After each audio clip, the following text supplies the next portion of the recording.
Thank you, Jesus.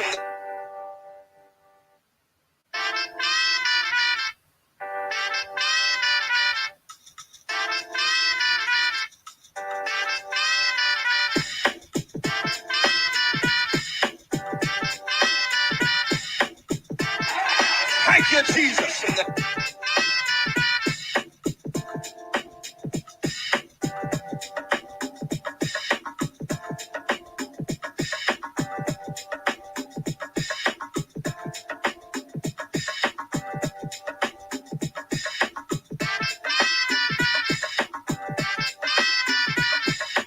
You've got a responsibility to go back to Lodabar. Your work's not done just because you made it to the palace. Oh, bless the name of the Lord. But you've got a responsibility to help somebody else make it across. Thank you, Jesus. Don't pull up the ladder because you climbed to the top. Don't blow up the bridge because you made your way across. Thank you, Jesus. But reach your hand back down the ladder and pull somebody else up out of Lodabar.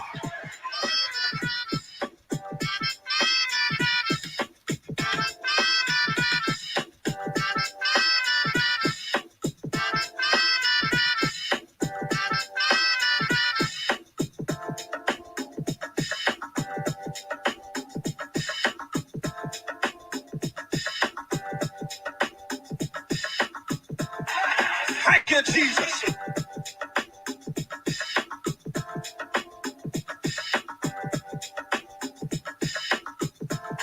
Thank you, Jesus.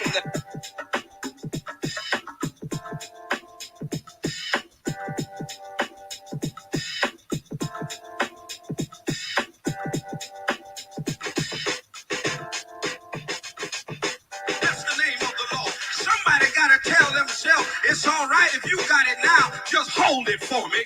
I'll be there to get it after a while. Oh, bless the name of the Lord. Thank you, Jesus. You've got to make up in your mind that what God has for me, it is for me.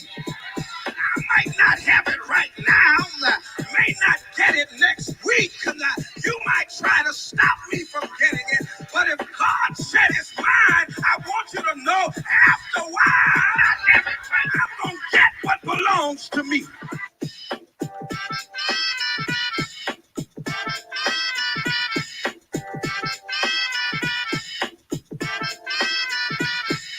Sometimes God got to strip what you got so you don't depend on yourself. He got to take away from you so you understand how to depend on El Shaddai. Come on in here.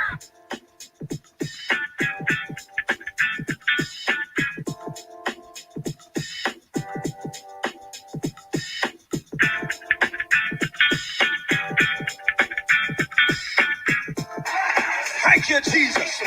Our young people are dying. Cracked out. Suicide. Homicide. They'll kill you at the drop of a dime. Our jails are full. Yet the crime still runs rampant.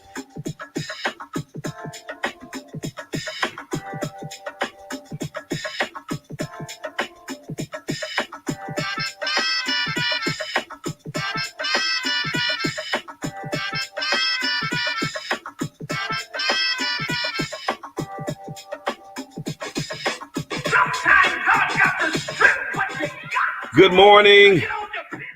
Good morning. Welcome to the Spoken Word. I'm your host, Bishop Talbert Swan II.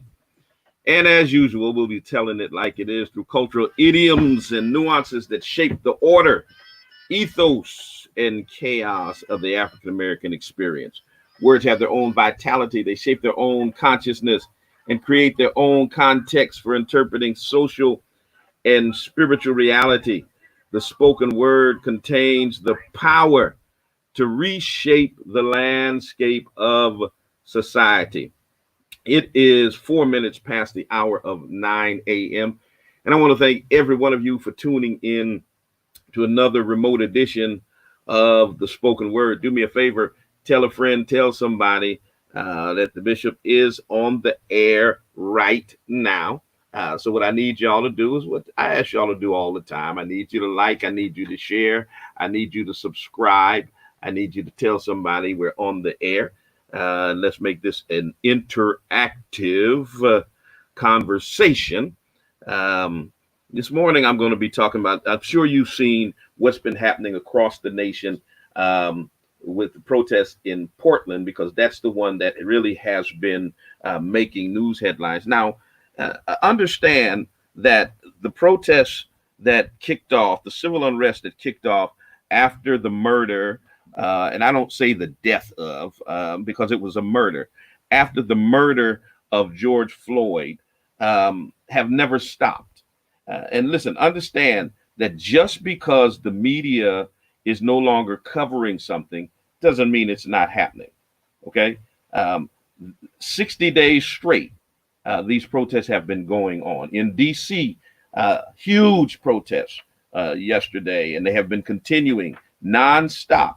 The media has turned its attention away from it. It doesn't mean it's not happening.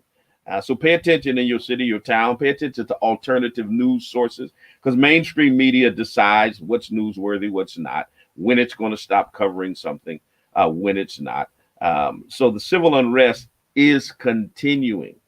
We've seen what's been happening in Portland, particularly because the orange mango Mussolini in the White House has decided that he is going to deploy the military to deal with them. And we'll talk about what's been going on with that. But for so many years, America has touted itself as being the moral leader on human rights. It's not. It never has been. And what little feigned credibility it had as it continued to denounce places like North Korea and China and Iraq and Iran, it has lost all of that, especially under this president. So we're going to talk about how America is not the moral leader, how they're suppressing the right to protest for justice. Notice it's only the right to protest for justice. Trump never sent the military to state capitals and other places where armed white folks came, dressed in combat gear, waving Confederate flags and AR-15 rifles. But you have to send the military in to suppress unarmed mothers, unarmed veterans, unarmed people, because I suggest to you it's the purpose of the protest. If you're protesting the rights for white folks to get out and give everybody coronavirus, that's okay to come strapped with your gun. We're not going to bother you in that instance. But if you come so you can protest your right to live and not get shot down like a dog on the streets, then we're going to send the military out to suppress your vote. That's the reality of what we're dealing with. That is who white folks and some crazy black folk and non-white folk want you to send back to the White House. It's sick. It's crazy. It's insane. 413-337-1867 is the number to connect here. We'll open up the phone lines momentarily. Tell somebody the bishop is on the air. You don't want to miss this conversation. Stay with us. Like, share, subscribe, all that stuff. Rep your city, rep your town. Let me know where you're coming in from. Don't you dare touch that dial. We'll be right back.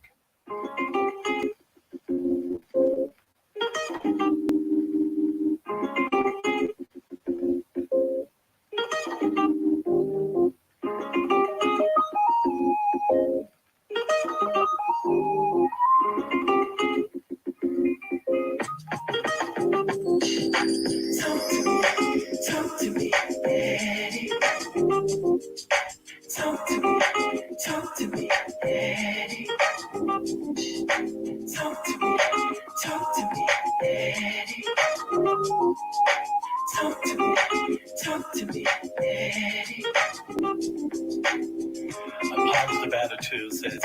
about you.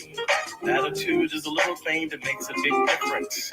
Every day you get up, you've been given a gift. That's why they call it the present. And it's up to you of how you unwrap it. So yesterday is history, tomorrow's a mystery, today is a gift. So don't let the pain of your past bleed into your present and poison your future. Stop replaying the movie, why did this happen to me? When it's done with you, be done with it. If it seems like you keep running into pigeons, it's an indication that you're flying too low. So set your sights a little higher. Remember, eagles fly by themselves. If you can see the invisible, you can do the impossible. Allow your challenges to be a stepping stone to propel you into new possibilities. So be discontent with your past accomplishments. You're only as great as your last success. So maintain your hunger and your passion. Remember this, within every seed there is a tree. In every tree there is a forest. Who and what you were born into is simply the environment to prepare you for your ultimate purpose. It was not a setback, it was a setup. Your purpose and potential is bigger than your past pain or problem. Another talk dedicated to you. Listen to your heart, don't let your mind fool you. Remember the talk dedicated to you. Whatever you do is gonna surely come back to you. Successful people will do the things they hate to get the things they love. Much of life is about sacrifice. You gotta give up something to get something. Success is not about what you've accomplished, but it's what you have overcome. For it's the test that you pass in life which qualifies you for the next level. You have to be willing to face your challenges and overcome them. Most people drive 12,000 miles a year moving forward, but most accidents are caused when they move backwards. You gotta stay focused on what's ahead of you instead of what's behind you. It's your daily routine that determines your success or failure. Whatever you practice at is what you become great at. What's more important than being intelligent is having the right attitude. Respect costs you nothing, but it will cost you everything not to have it. So don't be too smart for your own good. Remember, a hard head makes a soft behind. What's more important than your five senses is common sense. The heart of a fool is in his mouth, but the heart of a wise man is in his character. So don't sweat the small things. The answer for a short temper is a long walk. Be slow to speak, quick to listen, and remember this: you haven't lived long enough to know everything. Your character is what matters most. Once you have been labeled with a bad reputation, it's hard for people to see you any other way. A good name is worth more than all the money in the world. Your life is broken up into three parts. First you learn, then you earn, and then you return. You gotta give back. Talk to me, daddy. Talk to me, daddy. Talk to me. I need to know how to be a man. So many things I don't Talk to me, Springfield. Talk to me, Pioneer Valley. Talk to me, wherever you're coming in from, because I know you're coming in from more than Springfield and the Pioneer Valley. I saw that I have Portland, Oregon on the live stream, which is great because a lot of the things that are happening in Portland are relevant to this particular conversation. Um, so let me know the other places that you're chiming in from. Always good to know where our viewers and listeners are coming in from. So I know I got Portland in the house. I better have Springfield in the house. But good morning to every single one of you. Jim, our remote director, let us know that we are live on WTCC. So good morning to my WTCC listeners that are out there in the Pioneer Valley, Vermont, Connecticut, Massachusetts, and beyond. Thank you so much for being with us on this morning. Medina, good morning to you. Kimberly, you're always with me. Thank you so much for being live with us on today. Um, John Roberson, my fraternity brother and friend. Good morning to you. Good morning, everybody that's out there on all of our various platforms. I got Dubai. Did y'all hear what I said? Let me highlight that one. Dubai is up in here. That's a place that I wish I could be right now. But we're in the middle of a pandemic, and so I'm in New England and I'm not in Dubai. I got Madison, Wisconsin up in the house today. Okay. Madison, Wisconsin. Good morning to the Midwest up in this piece. Who else is up in here? As I stated before, I got Portland, Oregon in the place. Good morning to you. Let me see. That's a somebody's laughing at Orange Mango Mussolini. Absolutely. Good morning, good morning, good morning, good morning, good morning, everybody. Good morning, good morning. Welcomes, welcomes, welcomes. My friend, uh, Deacon George Lovejoy, repping my city and my town, Springfield, Massachusetts. Good morning, Nathaniel Patterson, who is up in here today. Did I see what did I see there? Mississippi. Okay. Somebody just joined in from London, all the way across the ocean. Good morning to you. Good morning, everybody. So, one of the things that I was listening the other day to Dr. King's um, mountaintop speech, because someone had hit me up on social media and was trying to lecture me. It was a white guy trying to lecture me on Dr. King's. They always do that. They always do that. Sean Strong, what's up, man?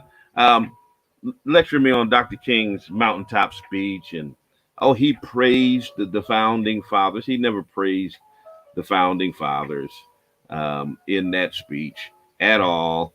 Matter of fact, he called Abe Lincoln a vacillating president because he was vacillating between whether or not to emancipate enslaved Africans or to keep them enslaved. He was going to do whatever he thought was in the best interest of keeping the states from seceding the Union. He didn't give a hamburger about black people at all. Abe Lincoln never did. So I'm never impressed when people start talking about how the Republicans are the party of Lincoln. They as if they should wear some type of badge on their chest because he signed the Emancipation Proclamation. He always declared the inferiority of black people. He didn't sign that because he was some altruistic president who believed in freedom, justice, and equality and believed in the full humanity of black people. He always believed that black people were inferior to white folks. I mean, his words speak for themselves. So anyway, I'm reading this. I'm going off on a different way, but I'm reading his mountaintop speech.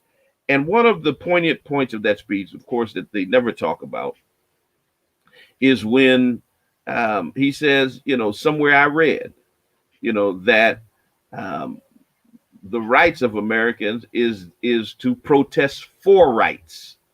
Um, and he was defiant in that speech because he was getting ready. This was the night before he died. He was murdered. He came back to Memphis because a previous protest had went awry, and he came back to demonstrate that they could do a peaceful protest in Memphis during the sanitation workers' strike, and they had an injunction filed against them to try to stop them from protesting. And Dr. King said, "We're not going to let any injunction stop us."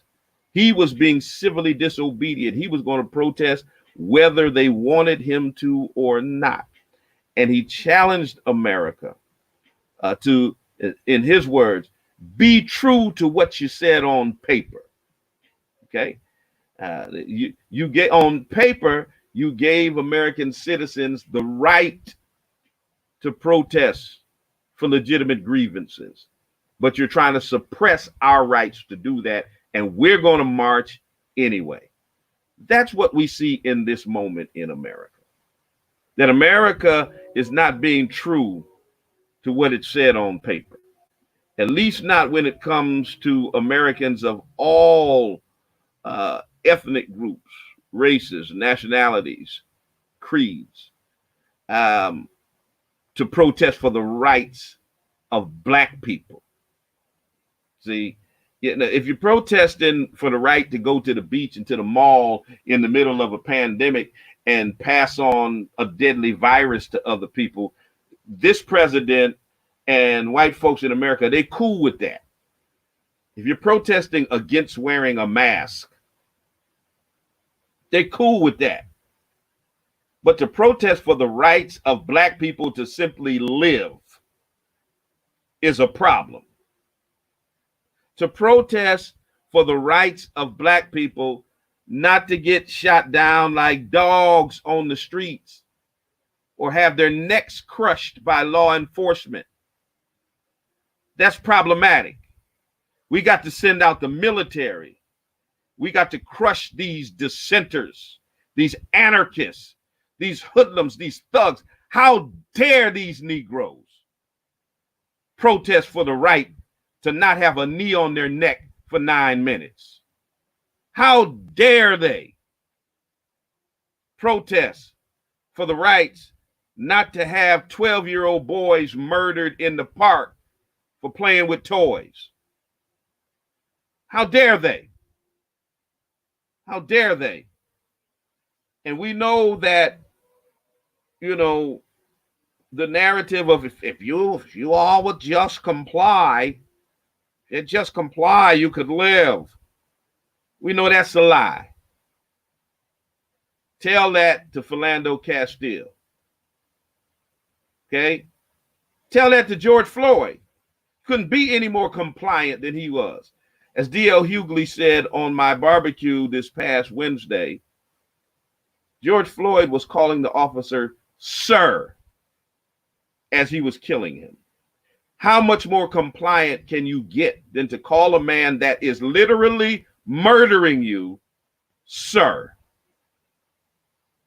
So don't tell me nothing about if we comply, especially when we see non-compliant white people every day who still live. White people wielding machetes, pointing guns, hitting, kicking, punching, beating the police with their own billy clubs. And they live to tell about it. And y'all still on that if you would just comply kick. And we have the audacity to protest against our execution, against this type of tyranny. And white folks lose their minds because Black folk want to live. We want to matter. Think about it. The argument is not that Black folk want to be better than anybody. We want to matter. Matter. Come on, y'all. Think about it. Matter. Y'all arguing because we want to matter? That's a problem. We want to matter. You send the military out because we want to matter.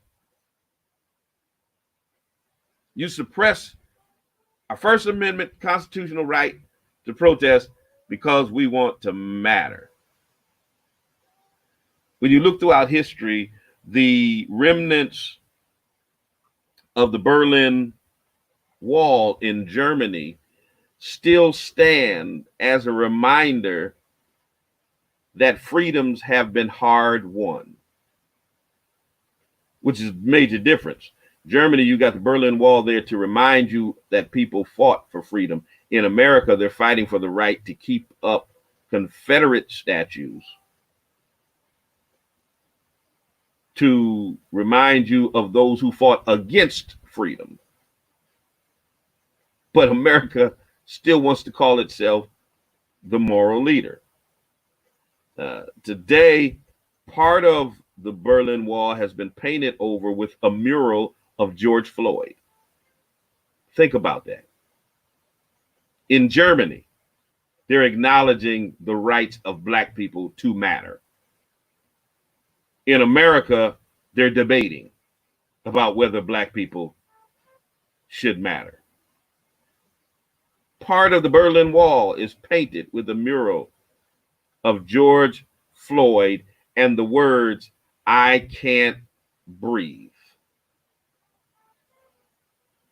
It's another reminder of how quickly freedom can be taken away. I mean, the video of Floyd, which sparked the current 60 straight days of protests, that video of him meeting his death as Derek Chauvin knelt on his neck for 8 minutes and 46 seconds, it sent shock waves around the world, not just around this nation, around the world. It mobilized protesters across Europe and Africa, as far away as Australia and New Zealand. But beyond the death of yet another Black American at the hands of police, the Orange Mango Mussolini, 46-1, y'all's president's response, to the protest has further infuriated people and raised this important question. Is the U.S. still the world's moral guardian? I never thought it was. But for some reason, America thought it was the moral guardian of the world, that it was the moral leader of the world, that somehow it could dictate how the rest of the world was supposed to act, regardless of its own human rights abuses. Well, the answer definitely is a resounding hell no. Like, you remember Oprah on Color Purple, when Miss Millie wanted her to come home and look after her and work for her, and Oprah's character, Miss Sophia, said, hell no. That's the answer to that question of America being the world's moral leader. Hell no. When people look at the response of the Klansmen in the White House to these protests, the words they come up with are sickened, shocked, appalled, horror, consternation. This is what we're hearing from former U.S. presidents to diplomats. Those are usually the terms they use to condemn despotic regimes. But now leaders in America, the UK, the European Union, Canada, and across the world, these are the words they're using to describe what they see happening on the streets in America. We can never condemn China for Tiananmen Square and, condemn Iraq and Iran and other regimes for suppressing their people. We can never raise our voices and support what we see this president doing, tear gassing mothers and veterans, tear gassing people so he could walk to a church and hold up a Bible upside down. Every person of any goodwill, any conscience, regardless of your political affiliation, Doesn't matter what your party is. Anybody who has any ounce of humanity in them would support the right to peacefully protest and unequivocally condemn this type of violence and racism, and would call for a de-escalation of tensions and not support this bombastic, incendiary language of law and order, and when the looting starts, the shooting starts, and all of that kind of crazy stuff by Donald Trump. And my problem is this, sisters and brothers. Few American leaders have dared to criticize him by name, and too few world leaders. They may make veiled references, but won't criticize him by name. But Spanish Prime Minister Pedro Sanchez in Parliament gave a strong condemnation of the U.S. government, and this is an ally. And he said, I will stand in solidarity with the demonstrations that are happening in the United States, because obviously we are all very concerned about the authoritarian debate and those authoritarian ways that we are seeing as a response to the demonstrations. So he unequivocally condemned the response to the demonstrations. Lafayette Square, remember, across from the White House, police shot protesters with rubber bullets and pepper spray projectiles. One was seen beating an Australian journalist with a baton. Another was shoving a cameraman with a shield and punched him in the face. I mean, the scenes that we are seeing on the streets of America, the response that we are seeing by law enforcement, I mean, is reminiscent to the 2013 protests in Turkey, when the Islamic world celebrated democracy and it slid down the path quickly toward authoritarianism. It's jarring to see the U.S. tout itself as a moral leader, as a country where the freedom to protest is actually enshrined in the Constitution. It's enshrined in America's seminal document. It is supposed to be the architectural plan for human rights. And America is violating it every single day. Every single day. Here's the thing. Just as reprehensible as this crackdown on our right to protest, just as reprehensible as the response of this wannabe dictator, just as reprehensible is the justification his supporters use for it. They justify it.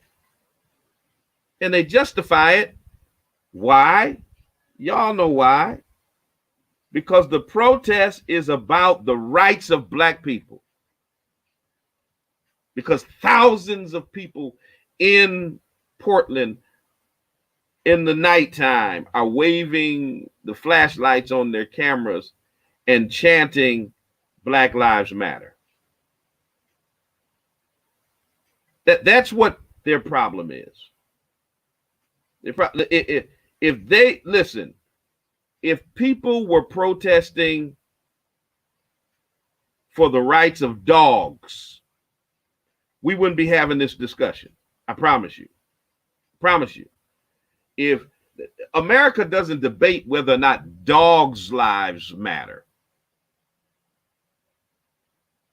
they're not debating if the lives of cats matter.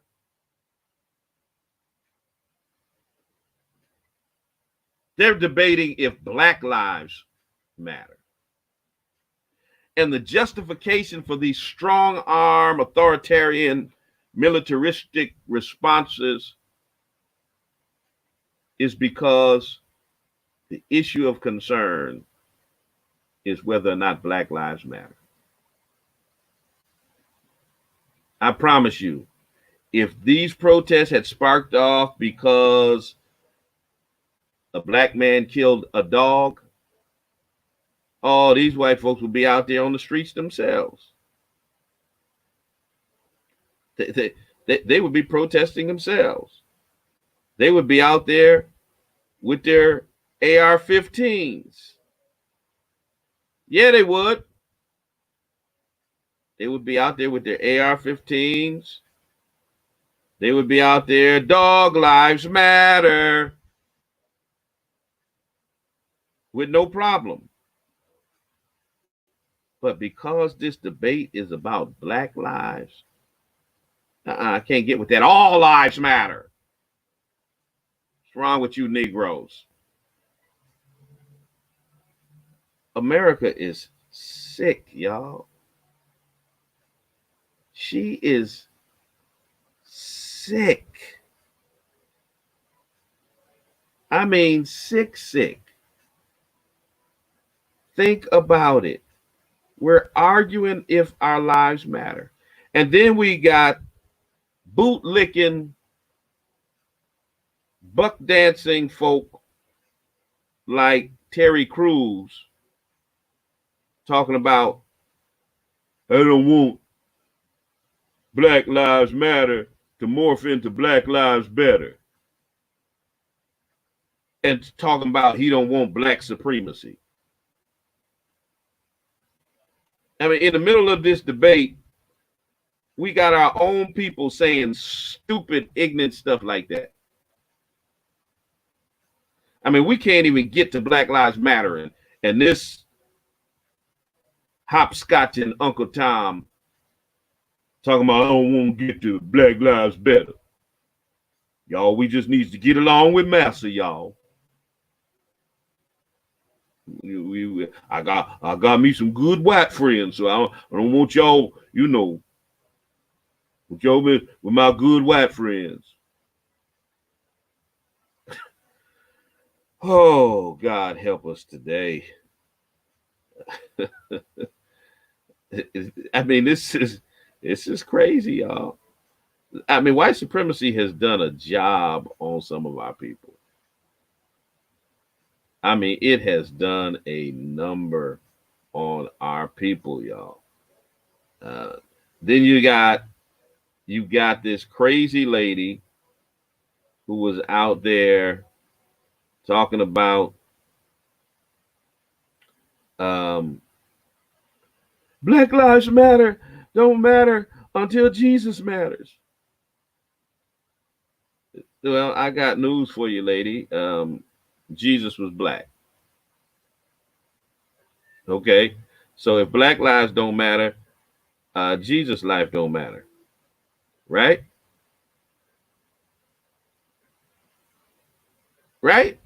If black lives don't matter, Jesus' lives don't matter.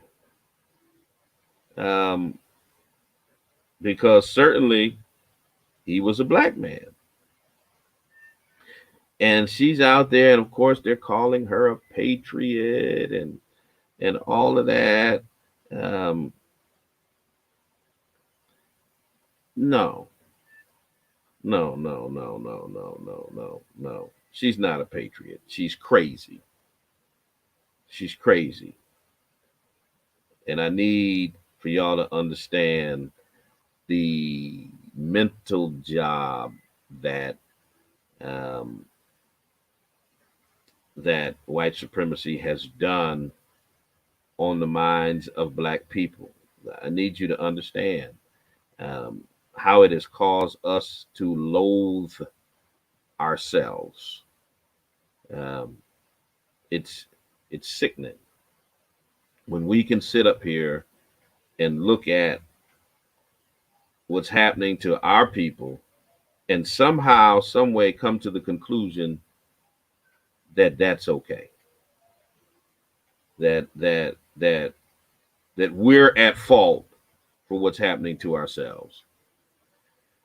Oh man. And of course that's a very small number of us, but it's still too many. Um, it's still too many. Uh, and it tells you the power of white supremacy on the psyche of black people to make them self-hate like that. Nobody else in the world justifies their own oppression but us. Nobody else does that. You got this crazy man in Georgia. I think I'm supposed to be debating him soon. I'll give y'all information on that. Uh, Vernon Jones, um, who's a state rep in Georgia, who's on the Trump bandwagon now. And he was trying to peg me as being on the Democratic plantation and that Joe Biden is my massa until I busted him out. I said, I tell you what, let's go tweet for tweet. I'll post the tweets where I condemned Joe Biden's response to Black America, his record on the crime bill and all of that. And you show me your tweets condemning the dastardly stuff done by Donald Trump. And we'll see who's owned by who. Because I can show you myself condemning Trump and condemning Biden. I can show you myself condemning Democrats and condemning Republicans. Because I'm about the freedom of black people, and I'm not bought. I'm not purchased. I'm not owned by any particular party. And of course, you know, he could not come up with couldn't come up with one response of his condemning or critiquing Trump or the Republicans. Not near one. None. Nada. Nada. So be on the lookout for that, because I'm going to love this online debate I'm supposed to be in with this guy. I'm going to rip him to shreds. Worst thing we have out there are these boot licking, hopscotch and Tommen folk telling black folks. I mean, this dude is on Fox News talking about, oh, yeah, Master Trump got a record. Master Trump, he's the best things that ever has happened to black people in the last 30, 40 years. The hell is wrong with you, Vernon Jones? He's a, yeah. Oh yeah. Biden got a dream, but Trump got a record. He done more for black people than any president in 40 years. What has Trump done for black people other than disrespect them, dehumanize them, call our women dogs, call our black athletes sons of bees for daring to protest against injustice, call the nations that our ancestors came from S-hole nations, brag about an unemployment rate that he inherited from a black man, and then destroyed the unemployment rate, because as of today, America has the worst unemployment rate than it's had since the Great Depression. Right here in our city that I live in, Massachusetts, 25%. Black unemployment. 25%. Okay. Um, and we got bootlickers like Vernon Jones in the middle of a pandemic and a recession and massive civil unrest, trying to convince black people that Trump is the best thing since sliced bread. The hell is wrong with you? 413-337-1867. There is nothing that can justify the kind of force the police have been using, and it departs significantly against international human rights standards around the right to protest and the right of the freedom of assembly.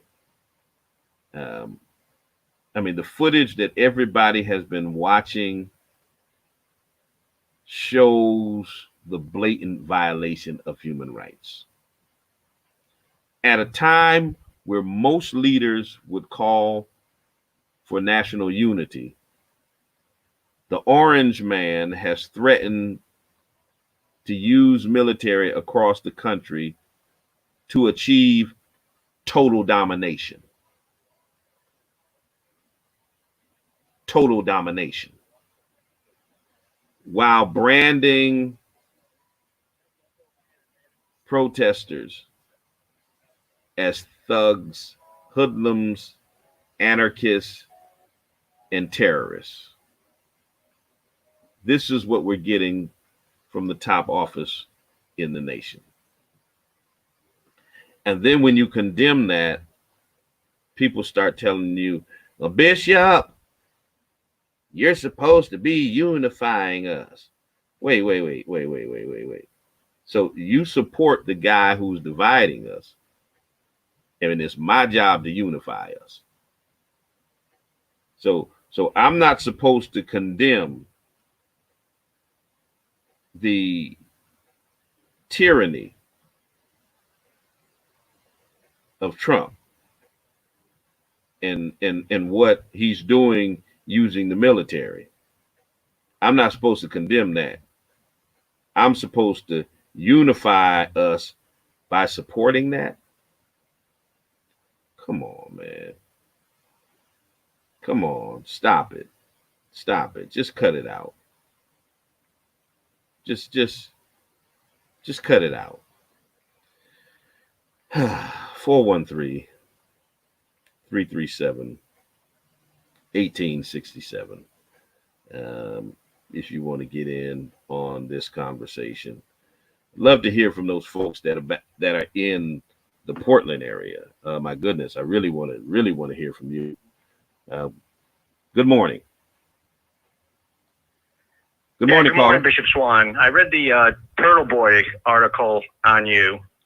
Is it true that you owe all that money in child support?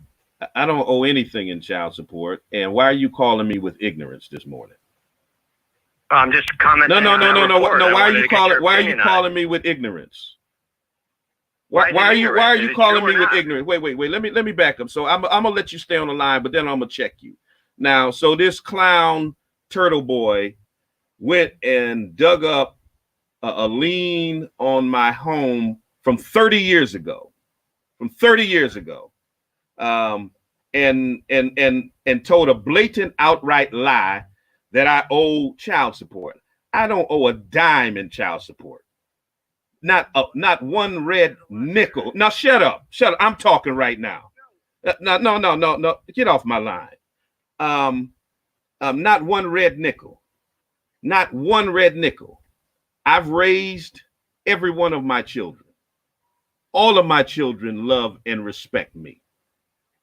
Every one of them, my sons and my daughters and my grandchildren. Okay. What he posted was release of liens. Release of liens means that a lien has been released because the matter has been settled.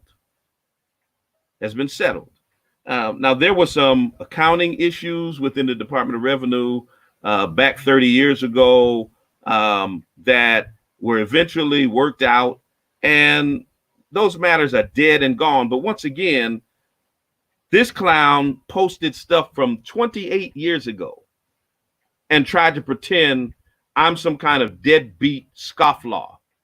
Anybody who knows me knows the relationship I have with all of my children. My children very publicly respect and honor their father. Okay. Now let me tell you about Turtle Boy. Okay. About Aiden Kearney, the guy who you're trying to tout as like he's credible. This is a guy who got fired as a teacher for sexually harassing his students. This the guy you're going to try to think you're going to try to pretend is credible. Here's a guy who couldn't get hired as a sports writer, couldn't get hired as a journalist, so he started a blog.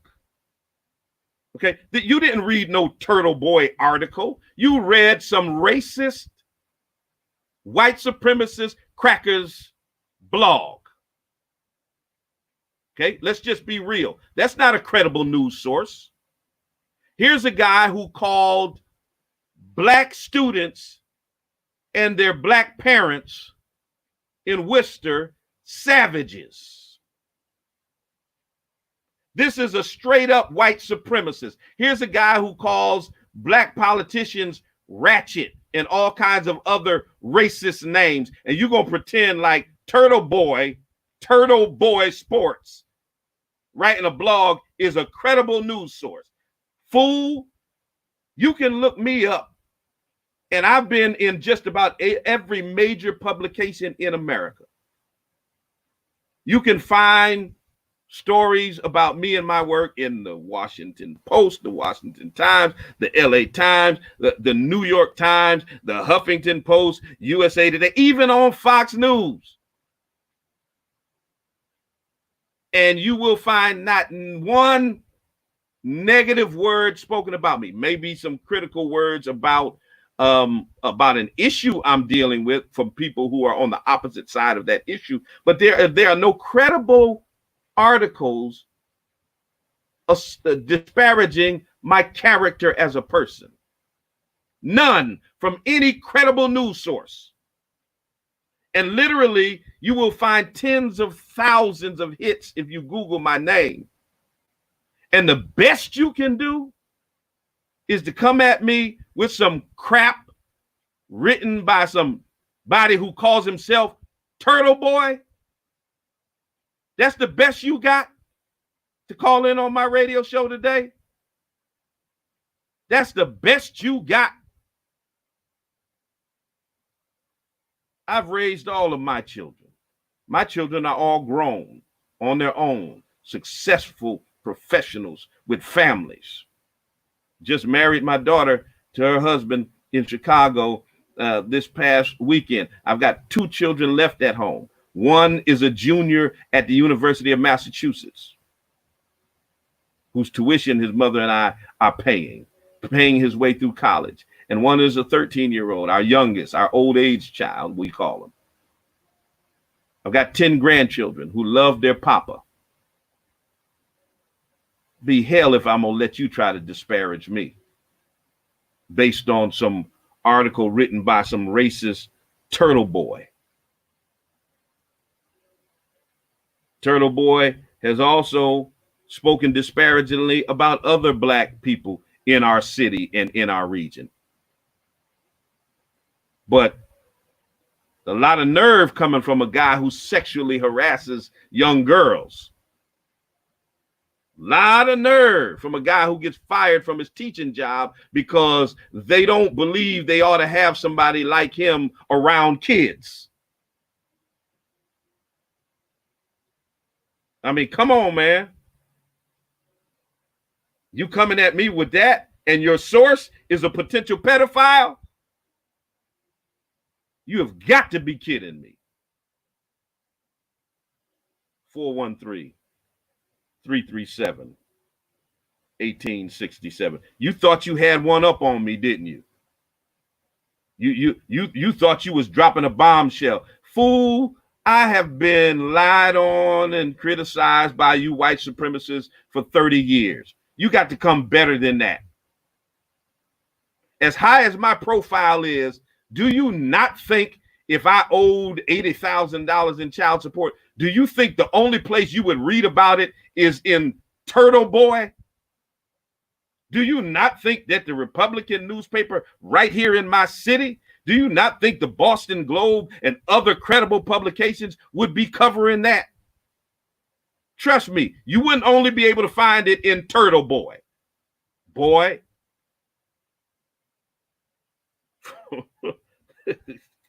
413-337-1867.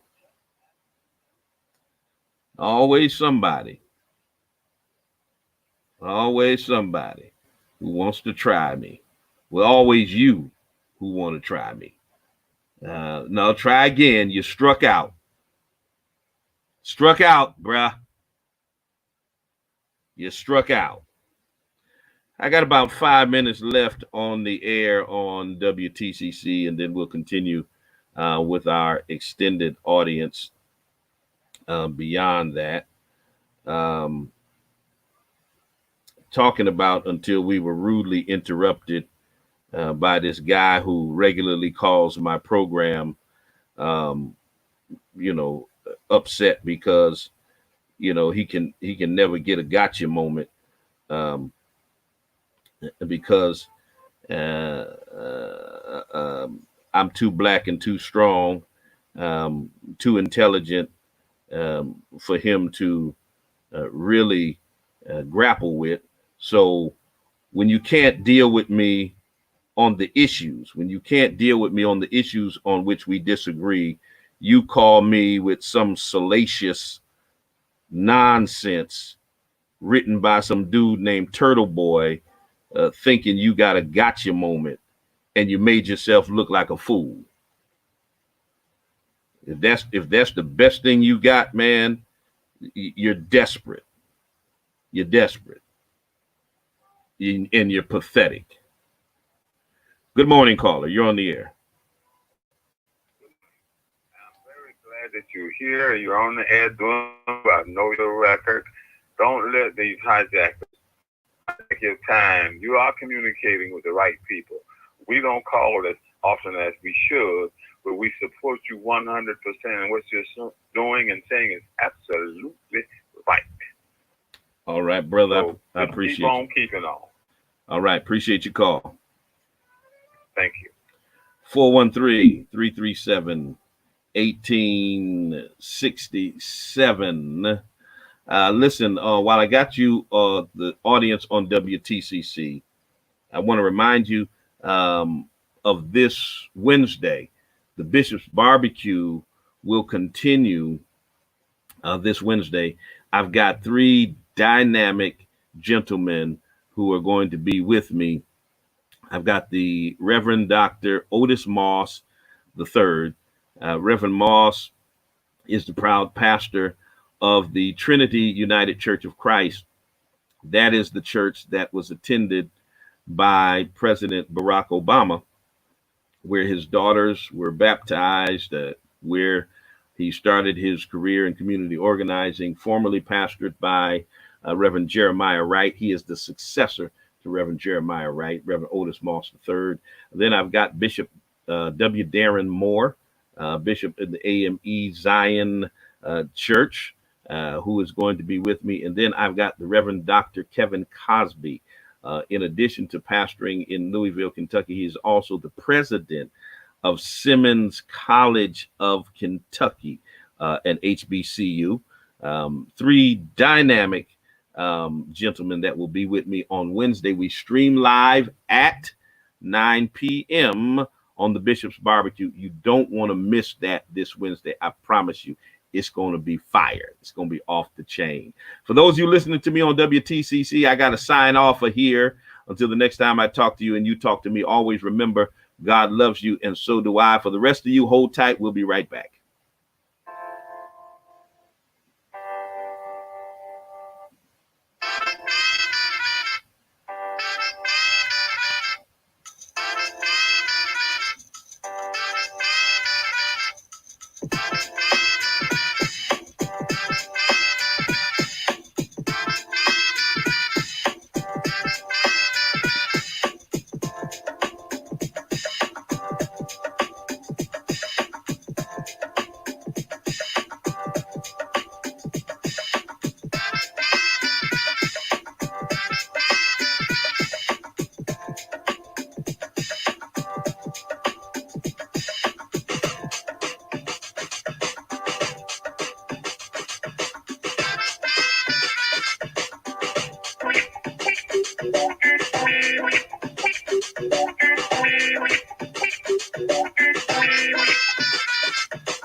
All right.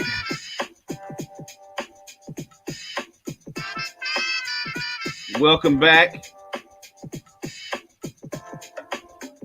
Those of you still riding with me.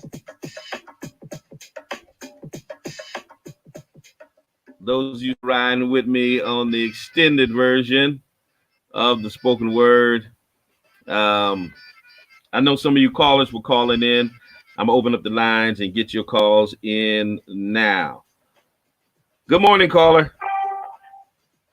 Talbert, he popped up the wrong tree this morning, huh? Well, you know that somebody's always going to try it. Yeah, he haven't called in a long time, this guy. Yeah, he used to call on a regular basis, but he thought he had one on you this morning. Yeah, you ate him out. You chewed him up this morning. He thought he had some ammunition. He thought. Yeah, he did. He thought he was going. And here's the thing. Here's the thing about it that really kills me is these are the same people. Dudes like him are the same people who, no matter what is said about Trump, okay, incredible publications. I'm not talking about Turtle Boy Sports, okay? I'm talking about incredible mainstream publications that have written extensively about his relationship with prostitutes and porn stars, him paying off porn stars, about him stealing money from his own charity, about credible allegations of rape from 25 women. These are the same people that will say that's fake news, even though it's coming from multiple credible publications all over the world. But all of those publications, the New York Times, the Washington Post, the Huffington Post, they're all lying. They're all lying. But then you're going to come at me about some crap in Turtle Boy blog. I mean, for real, dude, for real. Yeah, even Trump niece got a book out saying how how no good he is. Right, exactly. But they dismiss all of that as fake news. Anything that's said about Trump, it doesn't matter where it comes from. It's all fake. It's all fake. Well, a black man gotta be clean on this planet. But if some right-wing racist pedophile who got fired as a teacher for sexually harassing his students writes a blog, you're gonna take that as the gospel. But everything else about Trump is fake. I mean, come on, man. You sound like a fool. Yeah, one of his advisors got COVID. One of Trump's advisors was diagnosed with COVID today, and he's still not wearing a mask. Doesn't surprise me at all. Doesn't surprise me at all. Yep. Appreciate your call this morning. Yeah, you stay safe. All right, you too. Take care. 413-337-1867. That is the rank hypocrisy of these folks. Is It doesn't matter what history says. It doesn't matter what's up in your face. It doesn't matter what records you pull and show me Trump is a racist. We can pull the Department of Justice records of where he was sued by the Department of Justice for discriminating against black people, for refusing to rent to black people. Got sued by the DOJ. Okay, that's a matter of record, but that's fake news. But Turtle Boy blog is the gospel. Come on, man. Come on, bruh. Come on, bruh. Seriously? 413-337-1867.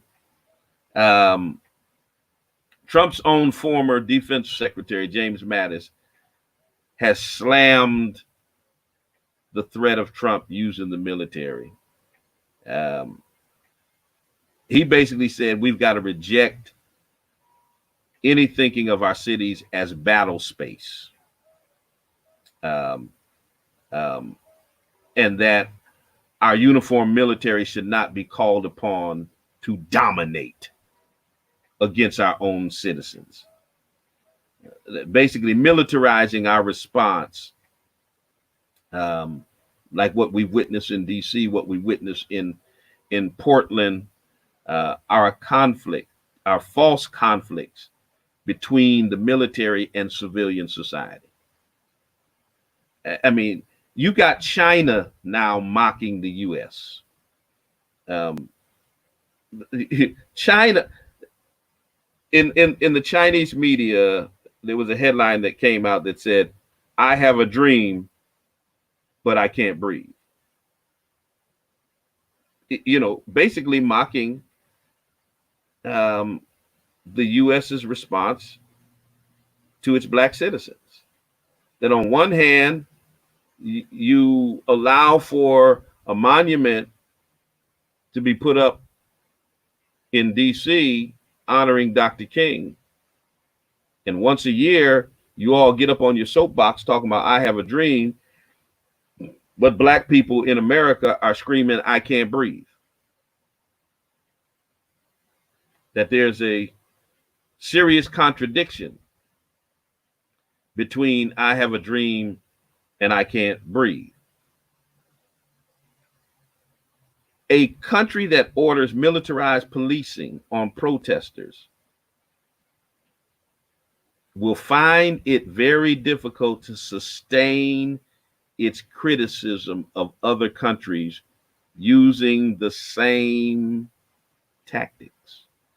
How do you condemn other nations who use the military to suppress the freedom of speech of its own citizens when you're doing the same thing? I mean, you can't talk about China. You can't talk about Iran. You can't talk about Russia. You can't talk about North Korea.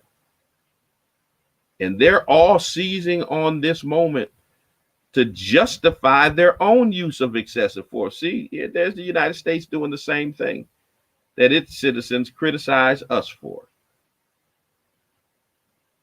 I mean, they're using us now as justification for excessive force.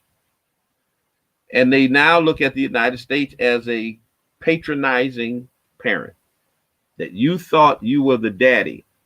You thought you were the moral authority. And here you are basically telling us to do as I say, not as I do. Because you're doing the same thing that you're criticizing us for. I mean, the United States repression of domestic civil unrest has eroded any moral basis for it to claim itself as the beacon of democracy. It's completely eroded. I mean, the error that the United States political elites could use Tiananmen Square to exploit uh, it's done. It's done. You can't talk about Tiananmen Square. You can't talk about Iran. You can't talk about Russia. You can't talk about any of that. None of that without addressing what's happening right here in America. And I don't want to hear nothing about no looting. I don't want to hear nothing about no illegal actions, no burning, uh, no vandalism, none of that. I don't want none of that should violate the rights of Americans to peacefully protest. None of it. None of it. Um, Black people have always wondered how the United States was ever considered the world's free leader for the last 70 years anyway. We never understood when it ever got to the moral high ground of being the moral conscience of the world, because we know how it's treated us for 400 years. But somehow it emerged from World War II as a superpower, built the world's biggest economy and military, and became the world's daddy, the world's police, the world's moral leader. But that has been eroded.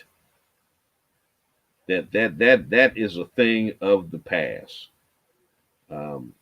That's dead in the water. I mean, the erosion of this country's so-called moral credibility, it didn't begin with Trump now. I mean, it's been exacerbated under Trump, but trust me, it did not begin with Trump. Its so-called war against terror had abuses that came with it. Its so-called war against drugs had abuses that came with it.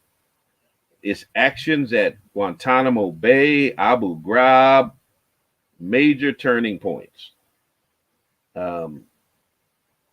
Major turning point. But in the 3 years that this orange clown has been in office, I mean, it has expedited that erosion even further. He can't lead by example at home or abroad. He's a train wreck, a dumpster fire. I mean, that's what it is. That's what it is. Let me turn in my last 18 minutes. Let me turn to some local politics. Let me deal with some politics right here at home in Springfield. So, Black people here have been saying forever that we have a problem with police brutality in our city. Of course, city leaders have been denying it.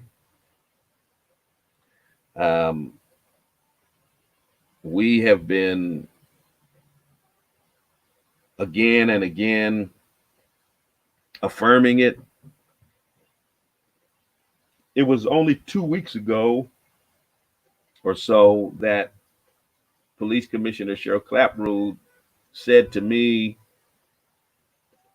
Bishop, we don't have a problem with police brutality. We've got a problem with young Black men in gangs. That's the problem. It was 5 days after she told me that an FBI report came out saying, guess what? We got a problem with police brutality in Springfield. Systemic problem where police regularly violate the rights of Black and non-white people, where they regularly use excessive force for no reason. FBI report comes out and says that. That leaves the mayor and the police commissioner scrambling to respond to it. Well, we're already addressing, of course, they're already addressing it. I mean, you were just denying it existed. Then the FBI report comes out and it's, oh, we're already addressing all these issues. No, don't worry about it. And see, that's always the answer. It's always pretend like we're already on top. If you were on top of it, then that report wouldn't look like what it looked like. You're not on top of anything.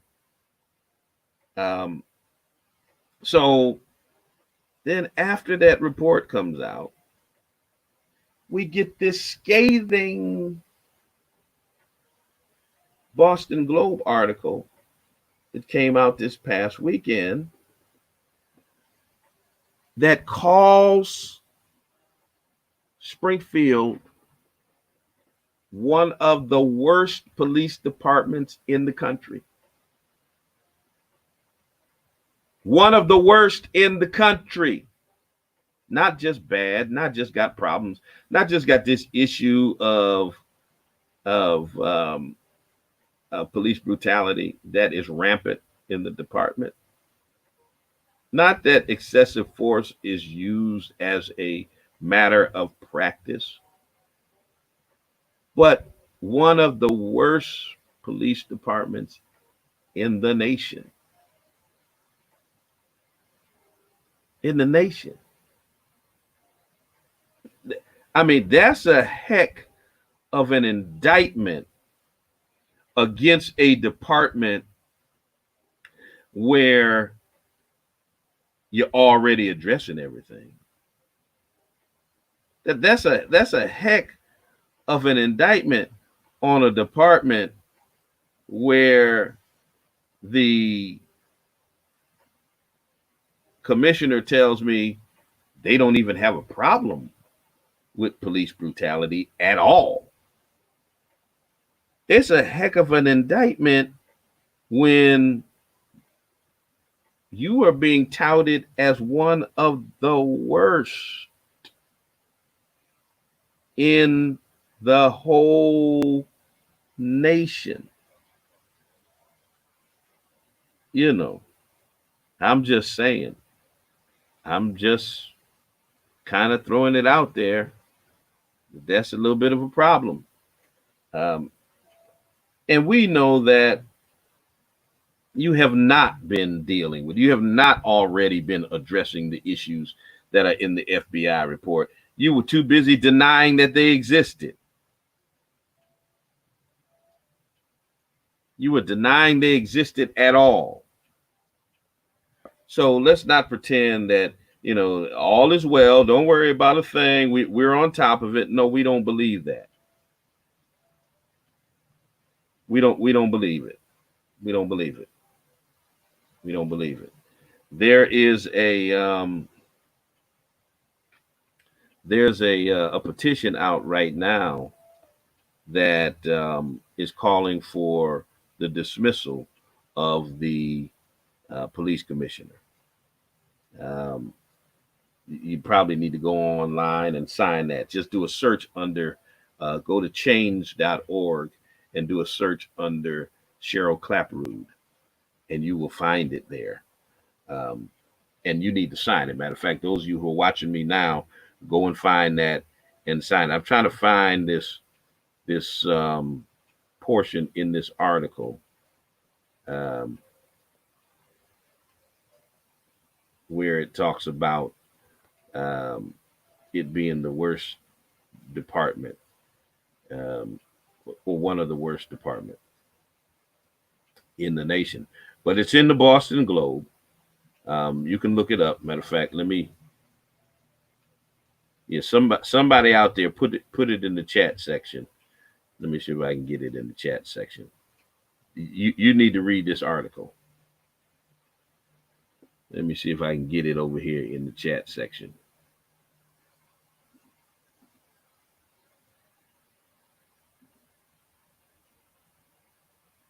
Yeah, there it is.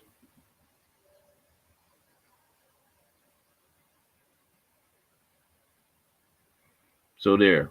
I just put it in the chat section. Click that, and read that article. It's about our local police department here in Springfield. Scathing article. So some of the highlights from the article: the brutality was obviously awful. This is coming from a law professor at Georgetown University. Talking about Springfield. Talking about Springfield. But in some ways, the more abhorrent part was the attitude of the police department, which seemed to be, who cares? Yeah. Against the backdrop of a national movement against police brutality, the report prompted widespread outrage. Springfield Mayor Dominic Sarno and his police commissioner have vowed to implement the DOJ's recommendations, saying the work of reform was underway before the report was released. Stop lying. Stop lying.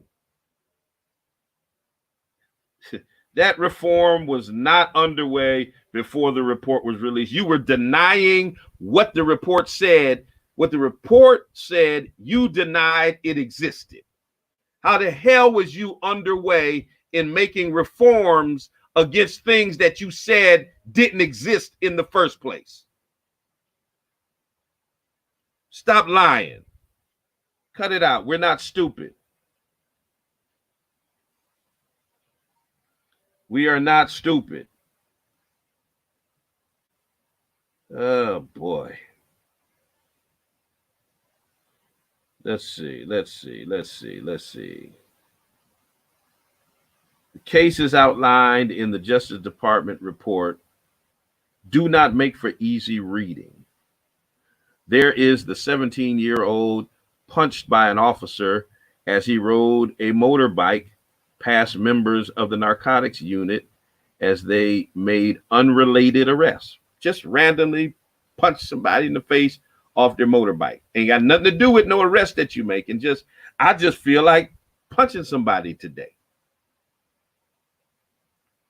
Yeah, and why not a 17-year-old riding a motorbike? Just punch him off the motorbike. You know, the heck, ha ha he he. This is what white officers are doing in my city. Okay, this is what they're doing. And then you have the slight middle-aged man punched in the face during a drug arrest, despite not acting aggressively himself, not resisting. It wasn't a case of he should have just complied. No, I just feel like punching you in your face because I can. In various cases, investigators found that those attempting to flee police suffered mightily for it, with stitches and broken bones. They out here breaking people's bones, lacerating folk. Among the most disturbing cases included in the report involved two narcotics officers questioning teenage suspects accused of stealing an unmarked police SUV. Surveillance cameras captured the exchange. Officer Greg Bigda tells a 15-year-old Latino boy, I'm not hampered by the effing truth because I don't give a F. People like you belong in jail. I'll stick a effing kilo of coke in your pocket and put you away for effing 15 years. To another teen, Bigda displayed a dirty boot, saying it was stained with the blood of one of the other boys. That'll be yours on this shoe, he said, pointing to his other boot. They knew they were on video. Okay? They knew they were on video and said it anyway because they thought it would never get out. Another 14-year-old boy was kicked in the face, spat on while handcuffed. Despite such abuses, the DOJ report found officers in the unit rarely got punished. I mean, this goes on and on. The article is long. The FBI report is 28 pages. You can go and read that. I mean, it's a sad indictment on policing in my city. And through the years, when we said we need true civilian review, we need police reform, we've always been ignored. We're already doing that. We're doing that. We're doing that. We're doing that. We're already doing that. We're already doing that. We're already doing that. We're already doing that. It's always the answer we get, that either what we're saying is happening is not happening. It's a figment of our imagination, or what we say needs to happen. They're always telling us that they're already doing it. We're already doing it. We're already doing it. We're already doing it. And yet and still, here we are with the Springfield Police Department being called one of the worst police departments in the entire country. Not in New England, not in Massachusetts, okay? Not on the East Coast, not in the Northeast, but one of the worst departments in the whole country. That's what we have, Mayor Sarno. That's what we have, Commissioner Clapprood. One of the worst police departments in the whole nation. So for you people who look at Brother Swan as rabble rouser, as, you know, a bomb thrower, as a race baiter, these are white folks investigating your predominantly white police department and concluding that it's one of the worst in the nation. You don't want to listen to me, listen to your own peeps. How about that? How about that? How about that, Mr. Turtle Boy lover? An FBI run by Trump came to the conclusion that Springfield has massive violations against its citizens and regularly engages in police brutality. That fake news? I didn't think so. Once again, I want to invite those of you who are listening to the upcoming Bishop's Barbecue on Wednesday. Wednesday will be streaming live at 9 p.m. I've got the Reverend Dr. Otis Moss III, pastor of Trinity Temple Church in Chicago. He is the successor to the Reverend Dr. Jeremiah Wright, who served as the pastor of Barack Obama. That's the church that Obama attended. Reverend Moss is now the senior pastor there. He'll be one of my guests. Reverend Dr. Kevin Cosby, president of Simmons College of Kentucky, HBCU, that provides theological education, as well as liberal arts, etc. I've got Bishop Darren Moore, Bishop W. Darren Moore. Those of you who attend the NAACP Freedom Fund dinner will remember when I had him come as a guest speaker. Dynamic speaker, powerful. Used to be the president of the National Council of Churches. So you definitely don't want to miss. It's going to be a dynamic discussion on Wednesday evening that you want to be a part of. Remember now, you can also go back and listen to my former or my previous barbecues. They're on our YouTube and Facebook pages. Hear all of the other guests that we've had, Reverend Freddie Haynes and Rudolph McKissick and Ida Rodriguez and Karen Hunter and Tamika Mallory and Rusty Jukes and D.L. Hughley and Barbara Williams Skinner, and all of them. You can hear all of them. Talib Kweli, um, all of my former guests. Also, you can subscribe to our podcast, The Bishop's Barbecue, anywhere you stream podcasts on Spotify, um, Apple Podcasts, Google, wherever. You can go back and you can listen to them at your leisure.